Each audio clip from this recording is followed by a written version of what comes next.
إن الحمد لله نحمده تعالى ونستعينه ونستغفره ونعوذ بالله من شرور أنفسنا وسيئات أعمالنا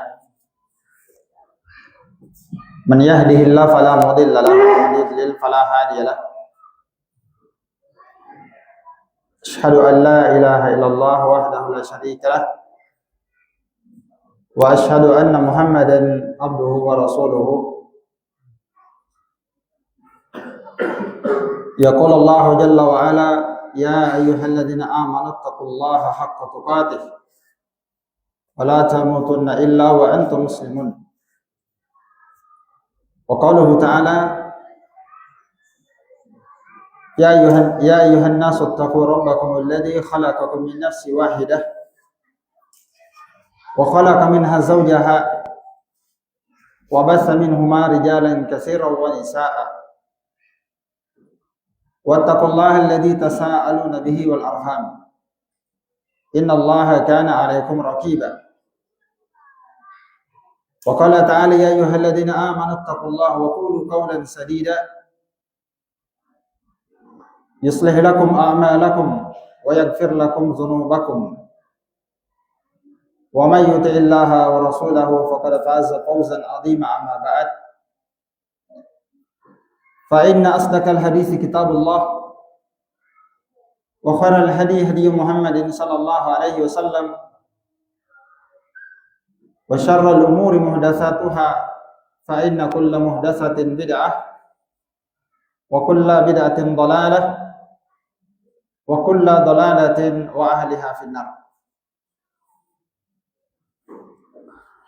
إخواني في الدين وأخواتي في الله a'azzani Allah wa iyyakum wa barakallahu fikum.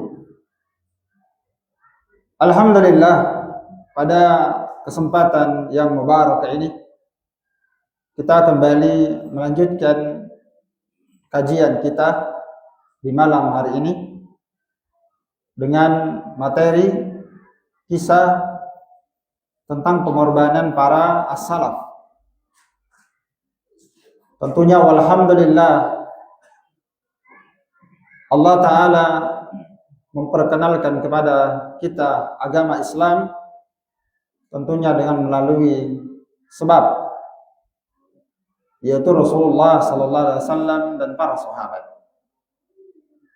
di mana mereka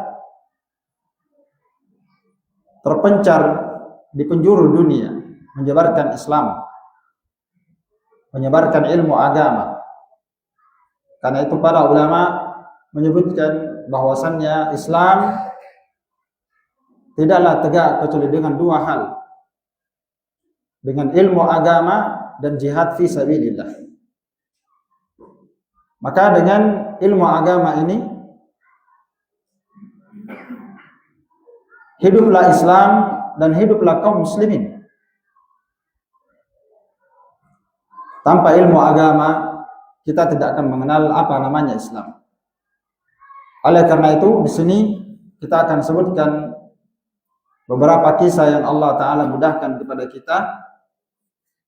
Kita ambil padanya pelajaran dan ibrah, di mana dalam kisah para as-salaf ini, di dalamnya terdapat banyak pelajaran tentang iman, tentang Islam, tentang ilmu agama, tentang pengorbanan, kesabaran, tentang cinta kepada Allah Ta'ala, tentang tawakal, tentang zuhud terhadap dunia. Itulah kisah para sahabat. Di dalamnya terdapat banyak kisah tentang mereka. Iya. Bahwa ilmu al-magazi, ilmu tentang sirah Nabi SAW dan sirah para sahabat, itu merupakan ilmu dunia wal akhirah, kata para ulama. Ilmu tentang dunia dan ilmu tentang akhirat. Di dalamnya terdapat sangat banyak sekali pelajaran. Di antara kisah yang mengharumkan, yang menjadi teladan dan pengorbanan, di antara yang akan kita terangkan adalah salah satu kisah dari sahabat Bilal bin Abi Rabah.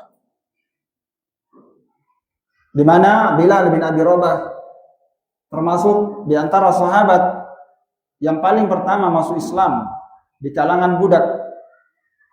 Sehingga para ulama menyebutkan perempuan yang paling pertama masuk Islam adalah Khadijah bintu Khuwailid, istri Nabi SAW. Laki-laki dewasa yang paling pertama masuk Islam adalah Abu Bakar As-Siddiq. Dari kalangan anak-anak yang paling pertama masuk Islam siapa? Ali bin Abi Thalib. Dari kalangan budak paling pertama masuk Islam adalah Bilal bin Abi Rabah. Nah, sehingga Bilal bin Abi Rabah ini salah satu di antara para sahabat yang mendapatkan ujian yang berat. Di awal-awal Islam, dia mendapatkan ujian yang berat, di mana beliau disiksa oleh orang-orang musyrik Quraisy. Ya, dikeluarkan di waktu siang hari, di waktu terik yang sangat panas. Bahkan sebagian di antara mereka diberikan baju besi di waktu siang hari sehingga kulit mereka terbakar. Bahkan sebelum Bilal bin Abi Rabah radhiyallahu taala anhu, Ammar bin Yasir dan keluarganya, ayah dan ibunya telah menjadi korban dibunuh oleh orang musyrik Quraisy. Karena mereka telah memeluk Islam. Sehingga disebutkan oleh para ulama, wanita yang paling pertama syahid di jalan Allah Subhanahu wa taala adalah Sumayyah, ibu dari Ammar bin Yasir. Dan ayahnya pun yang bernama Yasir juga dibunuh oleh orang musyrik Quraisy. Ya, sebabnya karena mereka mengucapkan la ilaha illallah. La ilaha illallah. Maka lihat bagaimana pengorbanan mereka. Ketika sahabat Khabbab ibn al-Arad radhiyallahu taala anhu datang kepada Nabi sallallahu alaihi wasallam, di waktu itu Nabi berlindung dari lindungan Ka'bah dari terik matahari. Lalu Khabbab ibn al-Arad mulai mengeluh kepada Nabi SAW tentang perlakuan orang musyrikin terhadap para sahabat yang pertama masuk Islam, di awal-awal masuk Islam. Maka Nabi SAW menceritakan kepada Khabbab ibn al-Arad, sabarlah kalian. Sungguhnya ada kaum sebelum kalian, disebabkan karena keimanannya kepada Allah Subhanahu wa taala, ada di antara mereka yang digergaji dengan gergaji dari besi, dari kepala sampai badan mereka yang paling bawah, sehingga tubuh mereka terbelah dua. Dan di antara mereka, kata Nabi SAW, ada yang disisir badannya, kulit dan dagingnya disisir dengan sisir besi, sehingga dagingnya terpisahkan dari tulangnya. Tapi hal itu tidaklah membuat mereka bergeming dari keimanan mereka. Ada di antara mereka yang dikubur, lalu kepalanya dipecahkan. Macam-macam ujian itu datang ma'asyarul muslimin kepada mereka yang memeluk Islam di awal-awal Islam. Termasuk di antaranya sahabat Bilal bin Abi Rabah radhiyallahu taala anhu. Maka setelah Bilal bin Abi Rabah disiksa dan dia hanya mengucapkan ahad, ahad, dan dipaksa oleh orang musyrikin untuk memuji Lata dan Uzza, berhala orang musyrikin, maka Bilal bin Abi Rabah mengatakan, saya tidak sanggup mengucapkannya. Maka ditambah siksaan beliau, dan yang paling berat dan paling banyak menyiksa Bilal bin Abi Rabah adalah Umayyah ibn al-Khalaf, yang nanti akan terbunuh di perang Badar bersama dengan Abu Jahal. Bersama dengan Abu Jahal. Maka beliau dicambuk dengan cambuk punggung-punggung beliau.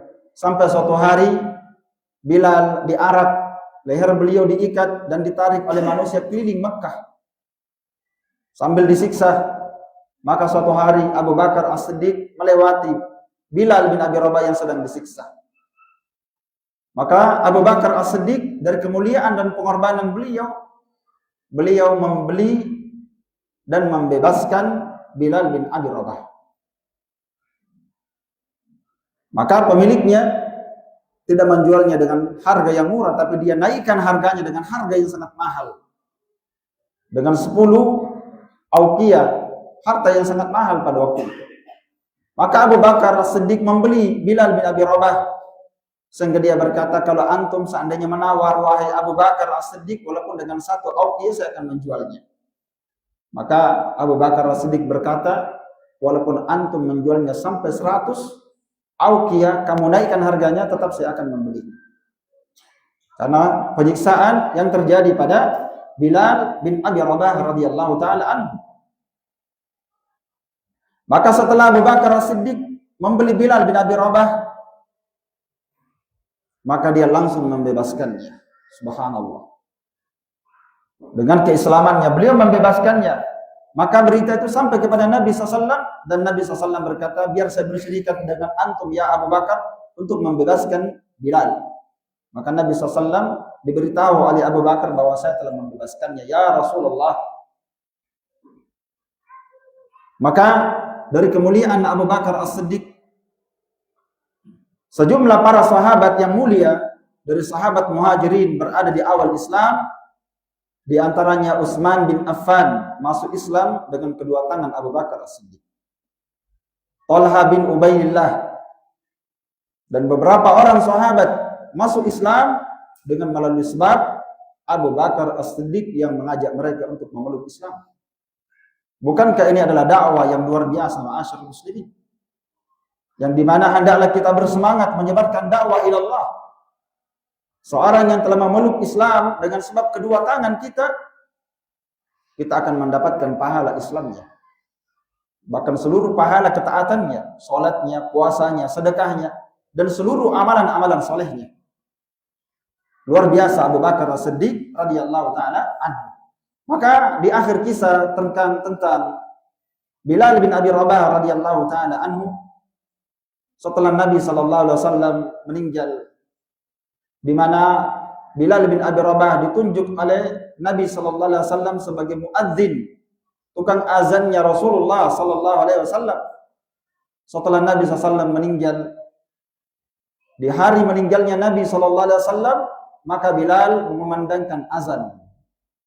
Mengumandangkan azan di hari Nabi meninggal. Karena para sahabat tidak pernah ditimpa ujian yang berat melebihi kematian Nabi sallallahu alaihi wasallam. Itu adalah hari yang paling berkabung bagi mereka. Ketika Bilal mengumandangkan azan, ketika Nabi SAW meninggal, tiba di saat dia membaca asyhadu anna Muhammadar Rasulullah, maka Bilal diam dan tidak sanggup menyambung azannya. Dan dia menangis. Dan semua orang pun pecah ikut menangis mendengarkan azan Bilal bin Abi Rabah radhiyallahu taala anhu. Dan Bilal bin Abi Rabah tidak bertahan memandangkan azan setelah meninggalnya Nabi SAW, kecuali hanya bertahan 3 hari saja. Setelahnya dia tidak mampu lagi memandangkan azan. Kemudian meminta kepada Abu Bakar As-Siddiq untuk meninggalkan Madinah, dan Abu Bakar As-Siddiq memberikan dia izin. Sampai seterusnya Bilal tidak muncul sampai Abu Bakar As-Siddiq meninggal. Kemudian di antara kisah sahabat yang patut untuk kita kisahkan adalah kisah Mus'ab bin Umair. Kisah sahabat Mus'ab ibnu Umair radhiyallahu taala anhu.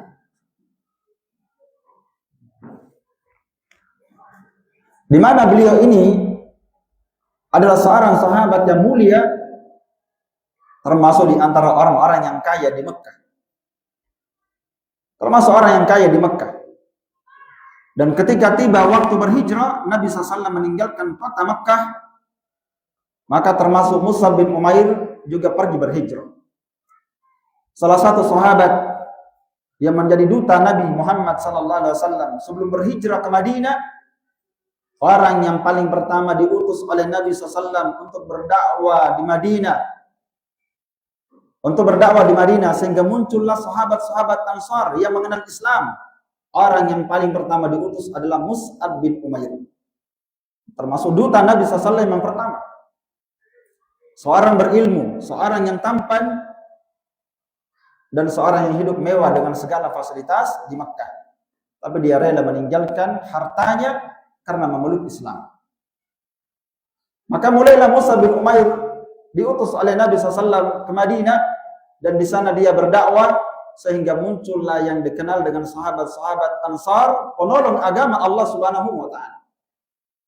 Ya, termasuk di antara sahabat yang mengenal Islam di tangan kedua, di kedua tangan sahabat Mus'ab bin Umair adalah sahabat Sa'ad bin Mu'ad dan Usaid bin Khudair. salah satu di antara sahabat yang merupakan pimpinan sahabat yang berada di Madinah dari suku Khazraj. Usaid bin Khudair dan Sa'ad bin Mu'ad, keduanya adalah pimpinan sahabat di negeri Madinah.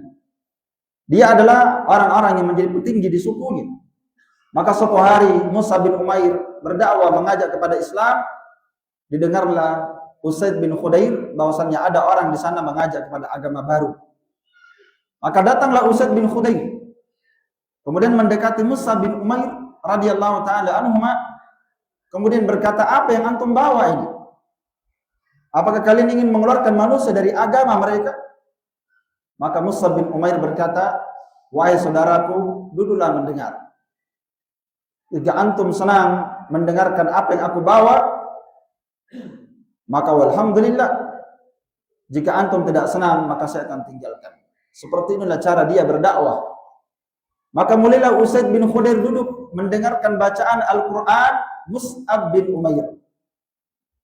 Mus'ab bin Umair membacakan, hanya berdakwah membaca Al-Quran. Dibacakan kepadanya ayat Al-Quran, maka Usaid bin Khudair radhiyallahu anhu terkesima mendengarkan bacaannya dan makna yang terkandung di dalam kalimat-kalimat yang dia baca. Maka mulailah dia pulang. Sebelumnya dia berkata, apa yang harus kami lakukan kalau kami ingin masuk dalam agama ini? Jadi perhatikan, hanya mendengarkan bacaan Al-Quran, dia langsung mau memeluk Islam.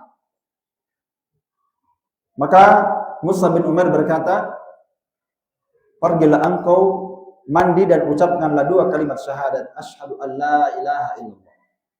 Maka dia pun melakukannya dengan singkat. Setelah itu dia pulang dan berkata, kita ajak 1 orang lagi. Kapan dia masuk Islam, maka penduduk di negeri ini akan masuk ke dalam Islam. Dialah Sa'ad bin Mu'ad radhiyallahu taala anhu, yang ketika dia meninggal, ini Sa'ad bin Mu'ad pimpinan sahabat Ansar ya. Ketika Sa'ad bin Mu'ad meninggal, maka Nabi SAW berkata, sesungguhnya arsy Allah Subhanahu wa taala bergoncang, bergetar dengan meninggalnya siapa? Sa'ad bin Mu'ad.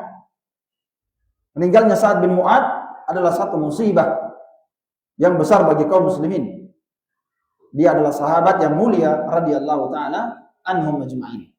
Ini kisah tentang Musa bin Umair. Kemudian di akhir kisah tentang Musa bin Umair terjadi ketika perang Uhud. Ketika terjadi perang Uhud, maka Musa bin Umair meninggal di perang Uhud tersebut, di mana kain kafan yang beliau miliki hanya 1 helai. Kalau ditutup bagian atasnya maka kakinya kelihatan, kalau ditutup bagian kakinya maka kepalanya kelihatan. Artinya dia tidak mempunyai harta kecuali 1 lembar kain kafan. Maka mulailah ditutup bagian kepalanya, kemudian kakinya ditutup dengan daun-daunan. Ini ma'asyarul muslimin, pelajaran bagaimana Musa bin Umair meninggalkan hartanya di Mekah untuk berhijrah di jalan Allah Subhanahu wa taala. Kemudian kisah yang paling mengharukan dari kisah yang disebutkan oleh para ulama adalah kisah tentang perang Uhud yang terjadi di antara beberapa orang sahabat mulia.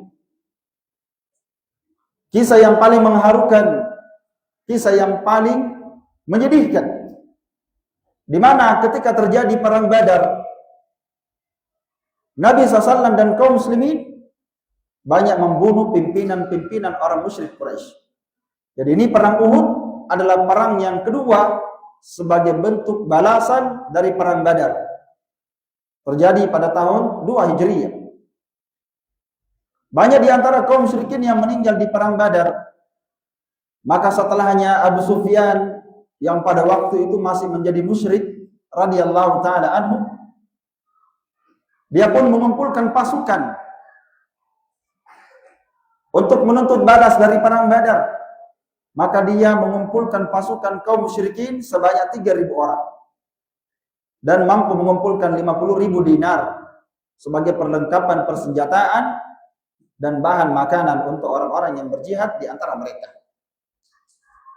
Maka mulailah mereka mengumpulkan pasukan yang sangat banyak sampai terkumpul 30.000 orang, 3.000 orang. Kemudian bersiap untuk bertempur di waktu kejadian perang Uhud.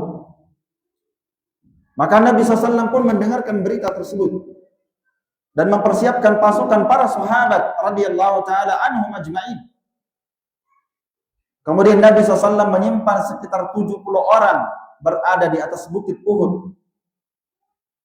Ya, jadi peperangan ini dikatakan perang Uhud karena terjadi di bukit Uhud. Ya, orang yang biasa umrah itu dia biasa lihat bukit itu. Orang biasa naik ke atasnya. Nah, disitulah Nabi SAW menyimpan 70 pasukan pemanah yang akan menjadi tameng bagi Nabi SAW apabila ada pasukan kaum musyrikin menyerang dari belakang. Maka Nabi SAW telah memperingatkan mereka, apapun yang terjadi, meskipun burung turun menyambar kalian, maka jangan kalian turun dari bukit. Apapun yang terjadi di bawah, maka kalian jangan turun dari bukit tersebut.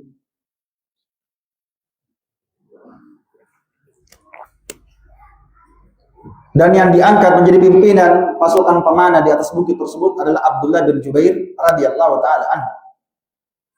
Maka berjalanlah peperangan di dalam perang Uhud tersebut. Kemudian terjadilah apa yang terjadi di awal peperangan tersebut. Kata para sahabat, kaum muslimin dimenangkan oleh Allah Subhanahu wa taala. Mereka dimenangkan, mampu memukul mundur pasukan orang musyrikin. Kemudian pasukan berkuda yang dipimpin oleh Khalid ibn Walid dari kalangan orang musyrikin pada waktu itu, dan demikian pula Ikrimah bin Abi Jahal yang pada waktu itu masih musyrik, di mana keduanya nanti akan memeluk Islam. Alhamdulillah, itu Khalid ibn Walid dan Ikrimah ibnu Abi Jahal, anaknya Abu Jahal yang bernama Ikrimah. Nah, dia ini yang menjadi pasukan kavaleri, pasukan berkudanya orang-orang musyrikin. Setiap kali dia ingin menyerang Nabi SAW dari belakang, dari bukit Uhud, maka dia akan dihujani dengan anak panah. Sehingga terjadilah kemenangan bagi Nabi SAW dan para sahabat di awal perang tersebut. Di awal perang tersebut. Nah, kemudian tak kala mereka melihat Nabi SAW dan di antara sebagian para sahabat dengan kekalahan orang musyrikin di perang tersebut, sebagian di antara sahabat ada yang mulai mengambil harta rampasan perang atau ghanimah. Maka pasukan yang ada di atas bukit melihat, kita telah menang. Kita telah menang. Kaum muslimin telah mengumpulkan ghanimah. Maka sebagian pasukan pemanah ingin turun dan diingatkan oleh Abdullah bin Jubair radhiyallahu taala berkata, bukankah Nabi SAW telah menasihati kita apapun yang terjadi kita tidak boleh turun? Maka mereka tetap memaksa untuk turun. Disitulah pasukan kaum muslimin dari kalangan pasukan pemanah mulai lengah. Lalu datanglah pasukan Khalid ibn Walid diikuti oleh Ikrimah bin Ibnu Abi Jahal. Maka pasukan pemanah yang bertahan di atas bukit tersebut tersisa sekitar 10 orang, semuanya dibantai dan dibunuh oleh Khalid ibn Walid. Maka apa yang terjadi kaum muslimin? Nabi SAW terjepit, diserang dari depan dan diserang dari belakang. Sehingga terhitung dari sahabat yang meninggal pada waktu itu ada sekitar 70 orang. Ya, sahabat yang meninggal sekitar 70 sampai 80 orang yang disebutkan oleh para ulama. Di kejadian perang Uhud, di mana kejadian perang yang seperti ini jarang terjadi. Di antara sahabat yang meninggal, bahkan perang yang terjadi di antara perang Mu'tah, yang di mana pasukan kaum musyrikin berkali lipat lebih banyak, yang meninggal dari kalangan sahabat hanya 10 orang saja. Di sini banyak sahabat yang meninggal, sampai 80 orang. Maka terjadilah apa yang terjadi. Nabi SAW pun menjadi sasaran empuk orang musyrikin. Sehingga Nabi SAW diserang dengan panah yang sangat banyak sekali. Sampai Nabi SAW bersimbah darah. Sampai topi besi beliau yang berlapis 2, tombak dan panah menembus pipi beliau. Sampai gigi beliau pecah. Dan bibir bawah beliau robek, dan kening beliau pun menjadi robek dan pecah. luar biasa. Maka kejadian yang sangat hebat pada waktu itu, karena Nabi SAW diserang dengan berbagai macam senjata, tombak, pedang, dan panah, maka bergiliran para sahabat satu persatu menjadi tameng bagi Nabi SAW. Mereka menjadi tameng bagi Nabi SAW. Mereka berada di depan Nabi SAW dan di belakang beliau. Sahabat Ansar ada sekitar puluhan orang, satu persatu tersungkur, diserang dengan panah yang bertubi-tubi. Di antara yang terkenal pada waktu itu adalah Talha bin Ubaidillah radhiyallahu taala anhu. Melihat Nabi SAW menjadi sasaran empuk dari anak panah, maka dia pun melompat dan berada di depan Nabi SAW. Kemudian tangan kiri beliau merangkul Nabi SAW dan tangan beliau mengibaskan pedangnya sampai Abu Bakar As-Siddiq radhiyallahu taala anhu melihat Talha bin Ubaidillah, lalu dia menggendong Nabi SAW yang bersimbah darah, kemudian berkata, "Saya menjadi penebusmu ya Rasulullah."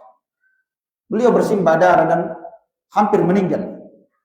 Tangan kanan beliau, jari-jarinya terputus, dan badan beliau ada 70 panah yang melekat di badan beliau.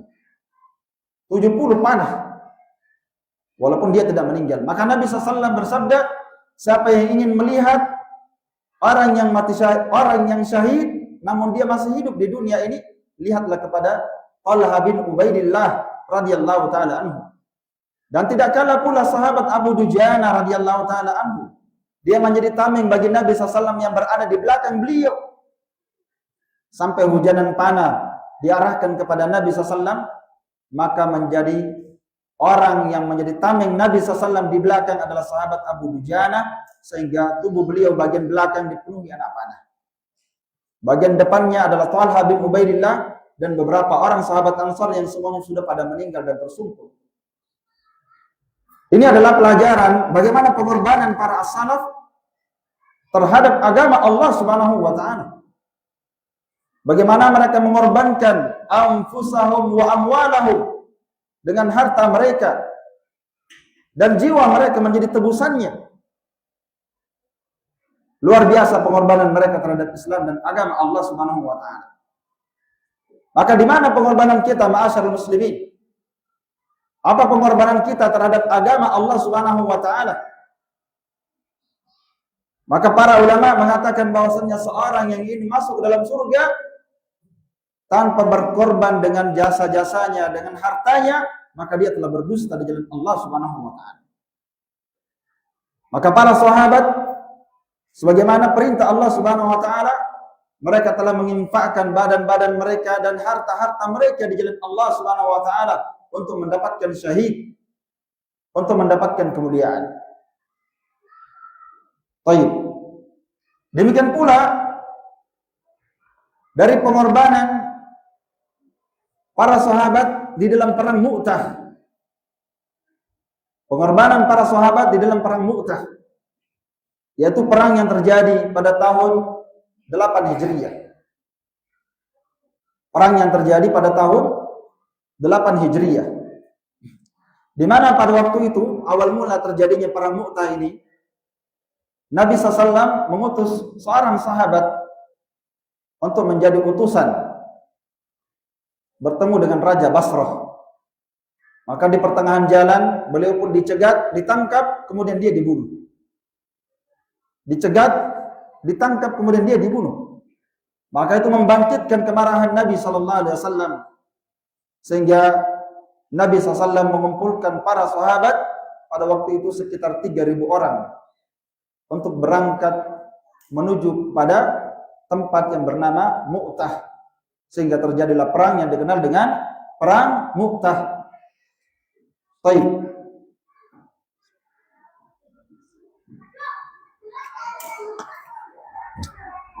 Pada waktu pertengahan perjalanan, Raja Heraklius pada waktu itu, yaitu Raja Romawi, mereka mendengarkan kedatangan para sahabat yang berjumlah 3.000 orang. Yang berjumlah 3.000 orang. Maka Nabi SAW mengatakan, kalau kalian berjalan, maka singgahlah di tempat sahabat yang diutus sebagai utusan meninggal. Kemudian adakanlah perundingan di antara orang musyrikin. Kalau mereka memeluk Islam, walhamdulillah, tahanlah peperangan bersama mereka. Dan jika mereka tidak menerimanya, maka mintalah pertolongan kepada Allah Ta'ala dan perangilah mereka karena Allah Subhanahu wa Ta'ala. Lalu Nabi SAW mengingatkan, apabila meninggal Haris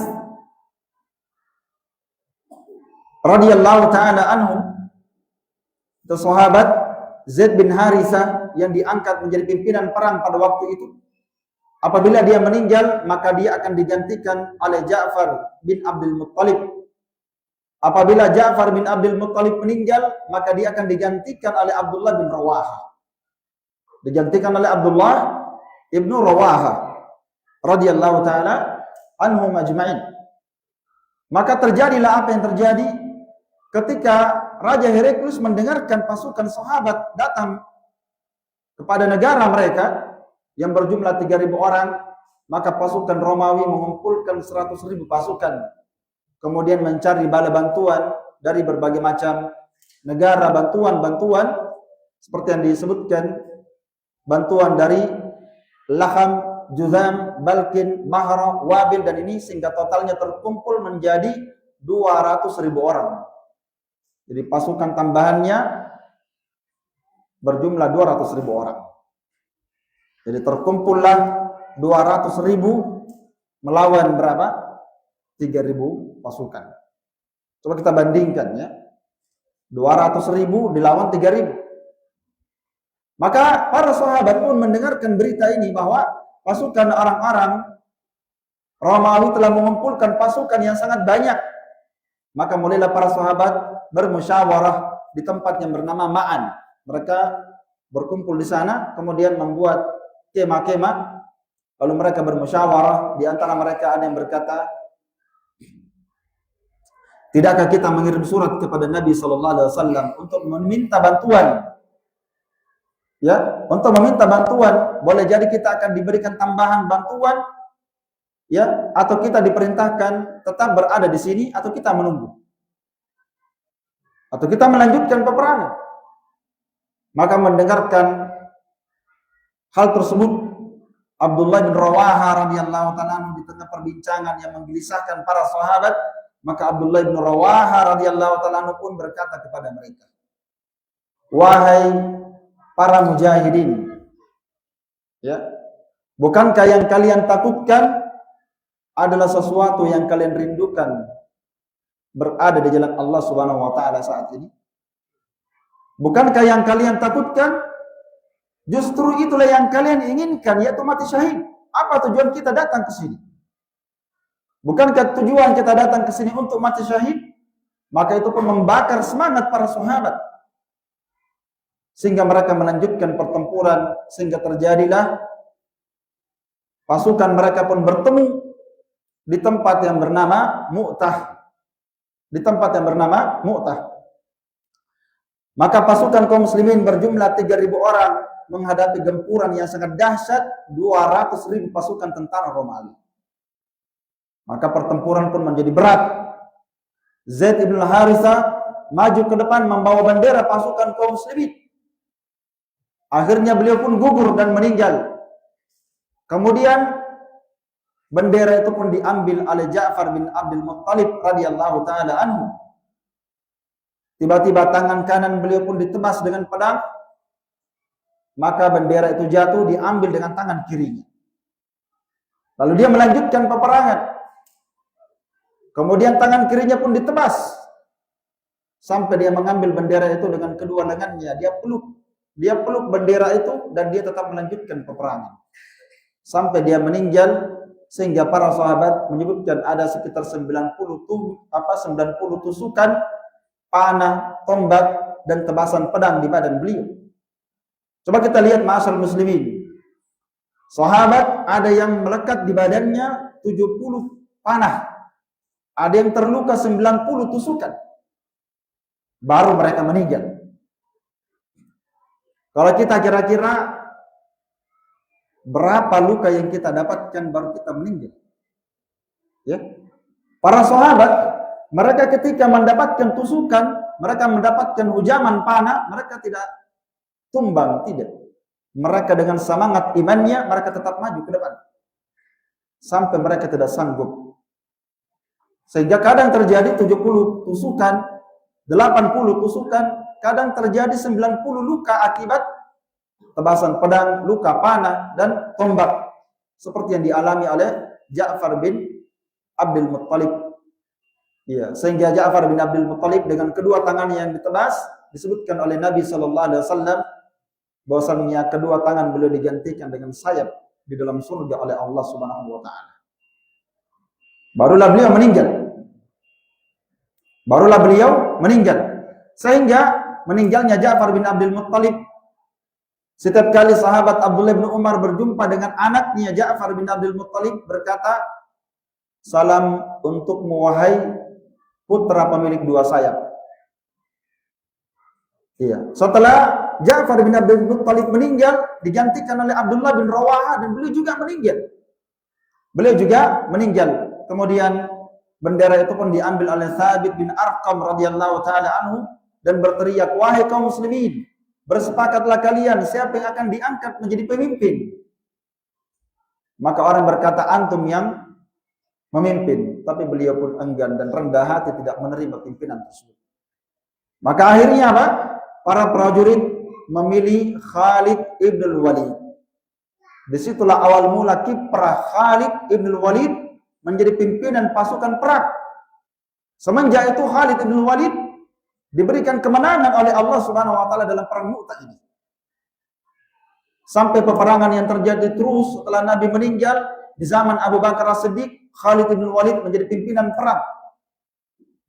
Meninggal Abu Bakar As-Siddiq, di zaman Umar bin Khattab, Khalid bin Walid menjadi pimpinan perang. Terus. Namun takdir Allah Subhanahu wa taala untuk Khalid tidak meninggal di medan perang. Bayangkan Khalid bin Walid, kadang dia berbulan-bulan sampai kadang 1 tahun, 2 tahun, baru dia kembali ke Madinah. Kemana? Bertahun-tahun dia berjihad. Bertahun-tahun dia berjihad, keluar berjalan, pergi berjihad di jalan Allah Subhanahu wa taala. Dia mencita-citakan untuk mati syahid, tapi dia meninggal di atas tempat tidurnya. Takdir berkata lain. Sehingga Khalid bin Walid radhiyallahu taala anhu, ketika dia pulang ke negeri Madinah dan dia memegang mushaf dan dia menangis karena Allah Subhanahu wa taala dan berkata, "Sesungguhnya jihad telah melalaikan aku dari membaca Al-Qur'an." Dari membaca Al-Qur'an. Karena sibuknya dia berjihad di jalan Allah Subhanahu wa taala. Adapun kita ma'asyarul muslimin, apa yang menyibukkan kita dari membaca Al-Qur'an? Tidak ada yang melalaikan kita kecuali karena dunia. Maka ketika Khalid memimpin perang pada waktu itu, maka beliau membuat strategi pasukan karena pasukan tidak berimbang antara 200 melawan 3.000 orang. Maka Khalid menjadikan pasukan sayap kanan, dia pindah ke sayap kiri. Sayap kiri dia pindahkan ke sayap kanan, pasukan depan dia simpan di belakang, pasukan belakang maju ke depan. Maka orang musyrik pun melihat ini adalah tambahan pasukan untuk kaum muslimin. Itulah yang menjadi sebab pasukan Romawi menjadi mundur, dipukul mundur oleh pasukan Khalid bin Walid. Ya, khilaf di kalangan para ulama apakah peperangan ini siapa yang menang?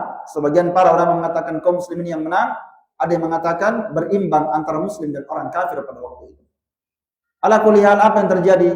Ikhwani fid din, pasukan Khalid dan kaum muslimin setelah pulang ke negeri Madinah, mulailah orang-orang dari kalangan bangsa-bangsa Arab banyak yang memeluk Islam karena melihat bagaimana kehebatan kaum muslimin dalam jihad fi sabilillah. Mereka mulai menilai, bayangkan ya, orang Arab di mana para sahabat berperang dengan orang musyrikin, kendaraan yang mereka gunakan hanyalah bigol. Sebagian besarnya berjalan kaki. Ya, sahabat berperang dengan menggunakan bigol. Bigol itu kendaraan kecil ya. persilangan antara kuda dan himar, lahirlah yang namanya bigol. Sedangkan pasukan kaum musyrikin yang menggunakan gajah, menggunakan kuda yang kuat melawan bigol. Bagaimana bisa kaum muslimin itu dimenangkan oleh Allah Subhanahu wa taala? Tentu karena keimanan mereka. Allah taala memenangkan mereka karena keimanan mereka, keteguhan mereka di jalan Allah Subhanahu wa taala, radhiyallahu taala anhum ajmain. Ya, banyak pelajaran yang bisa kita petik dari pelajaran ini, masyarakat muslimin, termasuk di antara perang Uhud yang telah kisahkan tadi, bagaimana pengorbanan para sahabat di jalan Allah Subhanahu wa taala, dan termasuk di antara hal tidak mendengarkan dan tidak mengindahkan perintah Nabi SAW itu akan mendatangkan musibah. Pasukan pemanah dilarang turun, ketika mereka turun terjadilah ujian dan musibah yang menimpa Nabi SAW dan para sahabat. Dan para sahabat. Baik. Kemudian di antara pelajaran yang kita petik dalam hadis ini, ketika Nabi SAW menunjuk Zaid ibn al-Harithah menjadi pimpinan pasukan perang pada waktu itu, sementara di pasukan perang ada orang-orang yang tinggi, tokoh-tokoh terhormat seperti Ja'far bin Abdul Muttalib, dan sekaligus menjadi sepupu Nabi SAW sendiri, Ja'far bin Abi Talib, ya, bukan Ja'far bin Abdul Muttalib, Ja'far bin Abi Talib, ya, sepupu Nabi SAW. Ya, Ja'far bin Abi Talib, saudara dari siapa? Ali bin Abi Talib. Ya, sepupu Nabi SAW. Ada juga Abdullah bin Rawaha, tapi Nabi tidak mengangkat mereka pertama sebagai pimpinan pasukan. Padahal Zaid bin Harithah adalah seorang budak, mantan budak, sebagai panglima perang. Ini menunjukkan bahwasannya Nabi SAW tidak menilai seseorang dari status sosialnya. Maka kita tidak boleh menilai seseorang, dia adalah orang yang mulia atau tidak mulia dengan status, tidak. Bukan dengan pangkat dan jabatan, tidak. Penilaian seorang itu menjadi mulia bukan dengan status sosial, bukan dengan keturunan, bukan dengan latar belakang, melainkan kualitas iman dan ketakwaan dia kepada Allah Subhanahu wa taala. Maka ketika terjadi perang Uhud, banyak di antara sahabat yang meninggal. Maka yang paling pertama Nabi SAW muliakan, Nabi dahulukan dalam kuburnya adalah orang-orang yang paling banyak menghafalkan Al-Quran. Itulah yang paling pertama dimasukkan dalam liang lahat.